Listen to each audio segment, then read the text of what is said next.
Welcome to the Joint Committee Meeting of Business, Finance, and Justice, Land, Natural Resource, and Cultural Preservation. Today is June 13th, 2023.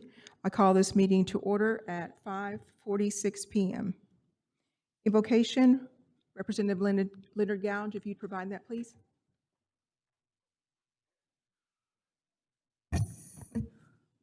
Thank you, Madam Chair.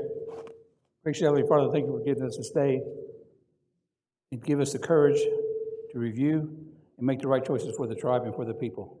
And always think of the little ones. In Jesus' name I pray, amen. Thank you, Representative Gouge. Roll call, Legislative Clerk April Lindsay. Randall Hicks, Present. Thompson Yehola Osborne, Present. Patrick Freeman, Sandra Golden, Present. Mark Randolph, Present. Charles McHenry, Here. Joseph Hicks, Here. Darrell Proctor, Here. Galen Cloud, Delega. Nelson Harjo. Here. Madam Chair, you got 9 present and 1 absent. We have 9 present and 1 absent. This constitutes a quorum. Any business conducted will be valid. Next item on the agenda is approval of minutes from February 21st, 2023. And when the committee is ready, I'll entertain a motion. Madam Chair, Representative Hicks, make a motion to approve the minutes with any necessary changes as needed. We have a motion to approve the minutes from Representative Hicks with any necessary changes. Do I have a second? Second. We have a second from Representative Harjo. Discussion? Hearing none, roll call vote, please. Randall Hicks, Yes. Sandra Golden, Yes. Mark Randolph, Yes. Charles McHenry, Yes. Joseph Hicks, Yes. Galen Cloud, Yes. Nelson Harjo, Yes. Darrell Proctor. Yes. Madam Chair, you got 8 in favor and 0 against. We have 8 in favor and 0 against. The minutes of February 21st, 2023 are approved. Next item on the agenda is order of business. PR 23-063, a tribal resolution of the Muskogee Creek Nation approving the sale of beer and liquor at Muskogee Creek Nation's Looped Square Meat Company. Sponsor, Representative Randall Hicks. Thank you, Madam Chair. Motion do pass. We have a motion for due pass from Representative Hicks. We have a second from Representative Nelson Harjo. Discussion, Representative Hicks. Thank you, Madam Chair. We have the Manager Trent Kissy here to discuss the legislation and answer questions, if any. Thank you, sir. Mr. Kissy, go ahead.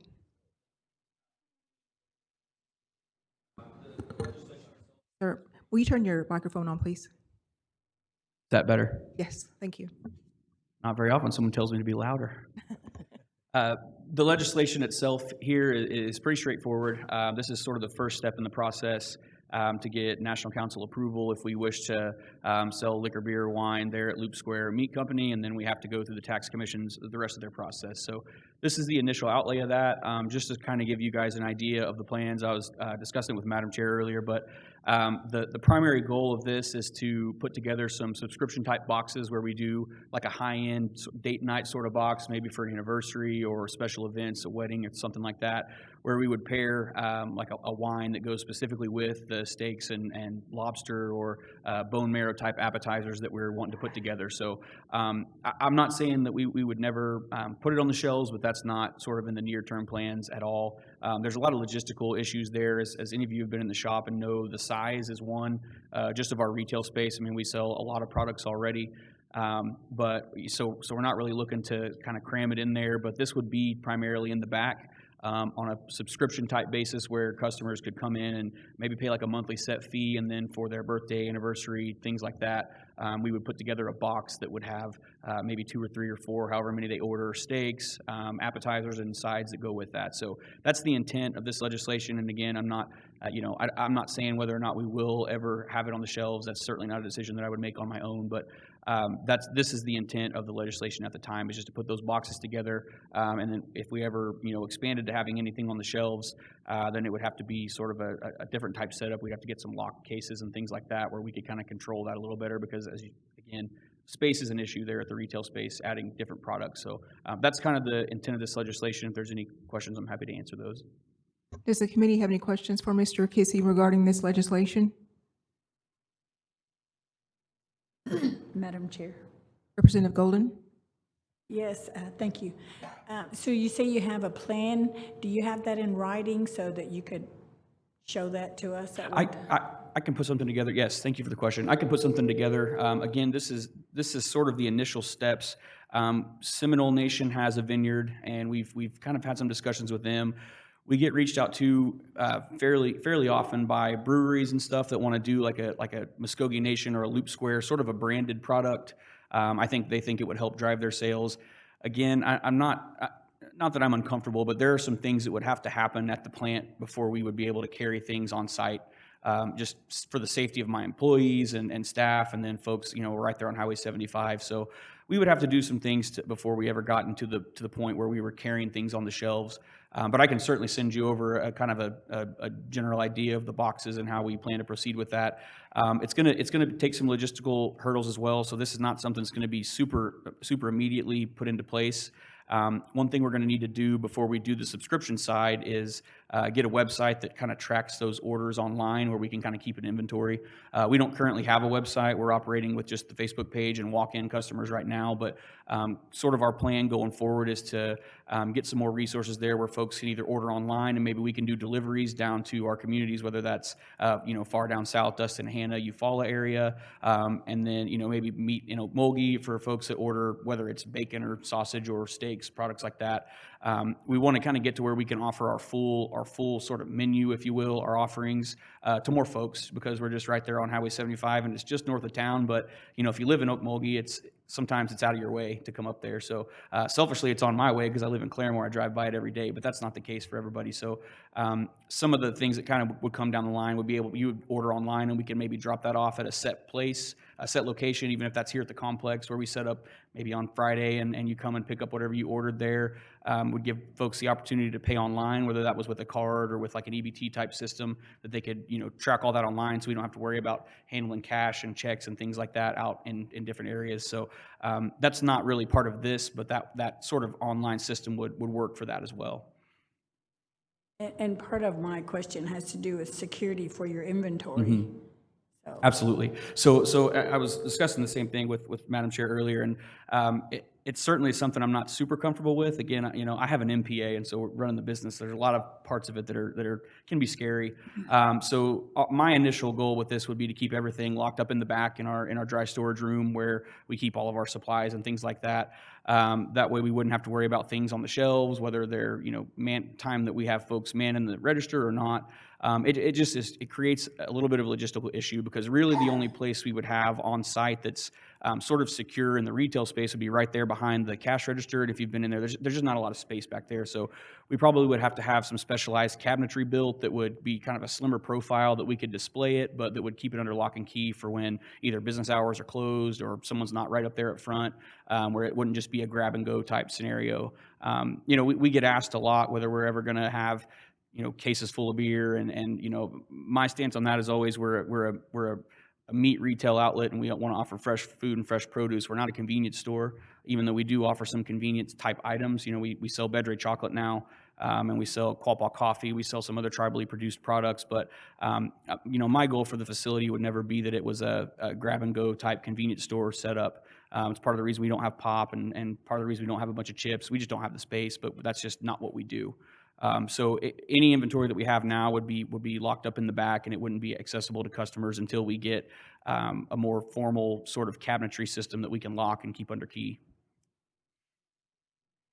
thank you, sir. Thank you, Madam Chair. Representative Harjo? It's based off the foot traffic and everything that you have now, and looking at what you're going to be doing, what kind of projections do you have? I mean, I know you probably can't be absolute in what you're looking at, but just you have a good idea of what that might bring back in?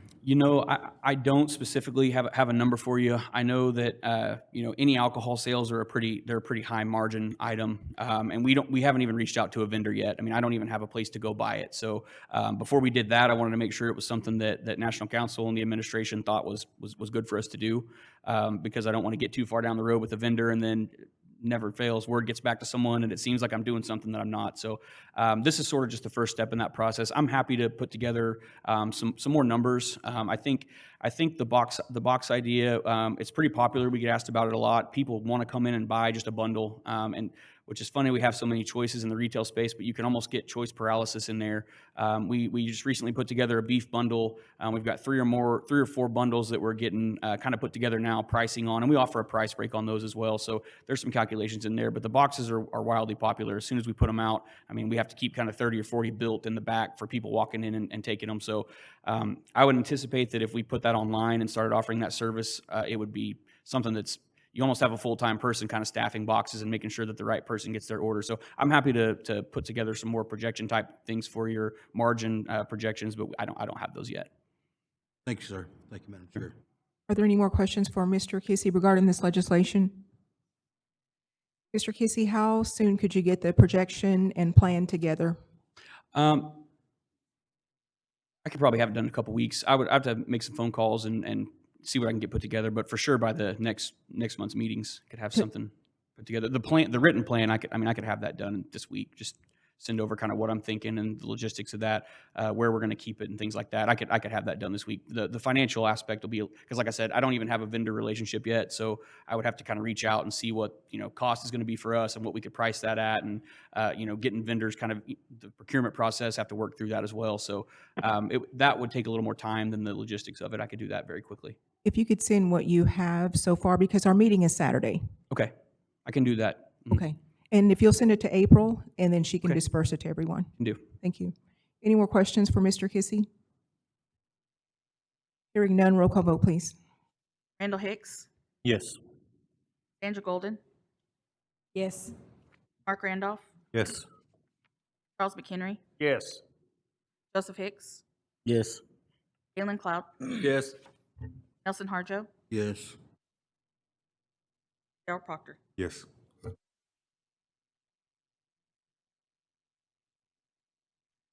Madam Chair, you got 8 in favor and 0 against. We have 8 in favor and 0 against. TR 23-063 passes. Thank you. NCA 23-049, a law of the Muskogee Creek Nation authorizing a budget modification in excess of 10% for the Muskogee Creek Nation Tribal Utility Authority's FY 2023 self-governance budget. Sponsor, Representative Joe Hicks. Chair, I make a motion to pass. We have a motion for due pass from Representative Hicks. Second, Representative Hicks. We have a second from Representative Randall Hicks. And Chair, we have Michael White up here to speak on this. Thank you, sir. Go ahead. Thank you, Madam Chair. The legislation here is with respect to the self-governance budget that was passed at the time the Tribal Utility Authority Operating Agreement and LLC legislation was passed back in December of '21. At the time, that had a budget that was set up that's not really reflective of where the utility authority is at today.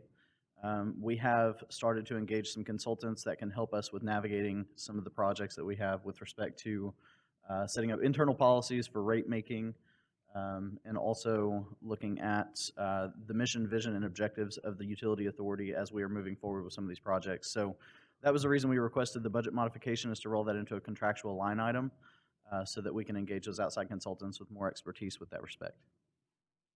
Thank you, sir. Are there any questions? Any questions regarding this legislation? Any questions from the representatives in attendance? Hearing none, roll call vote, please. Joseph Hicks, Yes. Galen Cloud, Yes. Nelson Harjo, Yes. Darrell Proctor, Yes. Randall Hicks, Yes. Sandra Golden, Yes. Mark Randolph, Yes. Charles McHenry. Yes. Madam Chair, you got 8 in favor and 0 against. We have 8 in favor, 0 against. NCA 23-049 passes. Next item on the agenda is other business. Do we have any other business? Hearing none. Announcements. Are there any announcements? I think I have business. Ms. Cook, yours is on planning session. That one doesn't start till 6:30. I'm sorry. Any announcements? We'll have a joint committee meeting starting at a little after 6 for LNC and HEW. Do I have a motion to adjourn? So moved. We have a motion from Representative Joe Hicks. Do I have a second? Second. We have a second from Representative McHenry. All in favor, say aye. Aye. All opposed, same sign. We are adjourned at 6:01 PM.